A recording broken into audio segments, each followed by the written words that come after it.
بلکې یو باندې چې راغی او نبی علیه السلام ته ویل ستاسو لاس مبارک کولو نو نبی علیه السلام ورله اجازت ورکړ لاس مبارک یې ورته ښکلو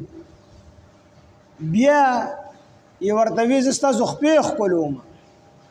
او په دریم ځل یې ورته ویل الله پیغمبر زه سجده کوم نبی علیه السلام منع ورته ویل چې د سجدې حق صرف الله تعالی ته دی انسان زمونږ په دین کې د سجدې حق صرف الله تعالی ته دی کو چېرې په بندګانو کې چاته تعظیمي سجده دا چې کوم دی جایز وي نو ما به ښځو ته حکم کړی چې خاوندانو ته به سجدې کوي دوه قسمه سجدې دي یو چې کوم دی سجده تعظیمي ده د عزت سجده مخکنو امتونو کې جایز وي خلکو به کولې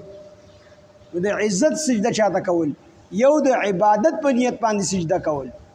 زمونږ په دین کې څوک د عبادت په نیت باندې سجده کوي دا کفر دی او کو یو سړی تعظیمي سجده کوي دا هم حرام ده یعنی دواړه قسمه سجدې